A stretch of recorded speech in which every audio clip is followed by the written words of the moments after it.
아는 기자 법조팀 공태현 기자 나와 있습니다. 최상목 쪽지, 이게 아주 중요해 보이는데요. 이게 뭘까요, 정확히?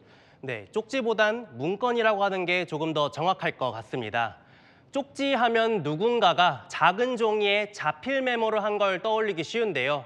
최상목 쪽지는 A4 용지에 기재부 장관이라는 제목으로 글자가 타이핑된 문건입니다. 12월 3일 비상계엄 선포 직후 최상목 당시 경제부총리가 가지고 있었는데요.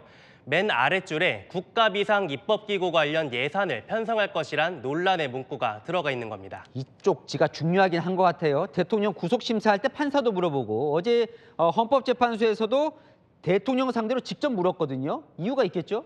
네, 이 문건이 비상계엄의 목적을 입증하는 데 아주 중요한 물증이 될 수 있기 때문입니다. 헌법상 입법기구는 국회죠.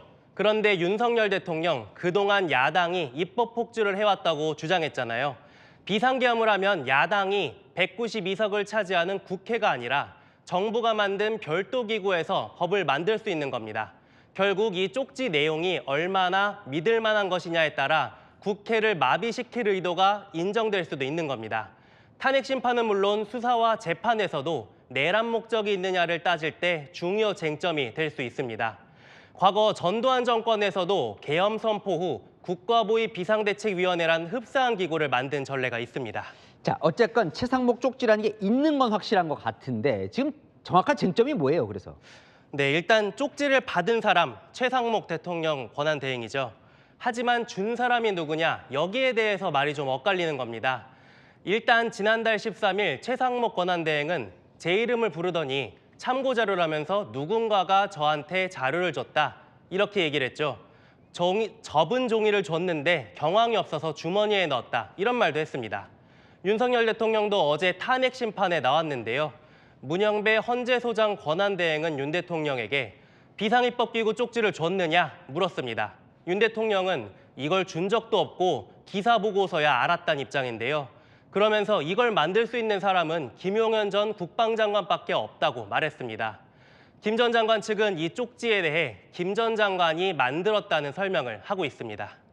검찰이 관련 수사를 했잖아요. 검찰 수사 결과는 뭐예요? 네, 김용현 전 장관의 공소장을 제가 살펴봤는데요. 대통령이 쪽지를 줬다라고 적혀 있습니다. 검찰은 대통령과 김 전 장관이 비상계엄으로 국회를 무력화시킨 후 별도의 비상입법기구를 창설하려고 했다고 봤습니다. 대통령이 최 대행에게 미리 준비한 문건을 건넸고 여기에 비상입법기구 예산 편성이 적혀 있다는 게 검찰의 판단입니다. 그러니까 검찰은 대통령이 줬다는 거고 최상목 권한대행은 누군가가 줬는데 명확히 누군가는 밝히지 않는 상황?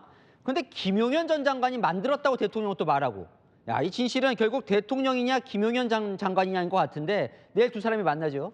네, 맞습니다. 김 전 장관이 증인으로 나와서 쪽지의 작성 여부와 전달 경위를 증언할 걸로 보입니다. 윤 대통령도 쪽지에 관한 설명을 덧붙일 가능성이 높습니다. 최상목 쪽지가 탄핵 심판에서 중요 증거가 될지 지켜봐야 할 것 같습니다. 네, 안희 기자, 공태현 기자와 살펴봤습니다.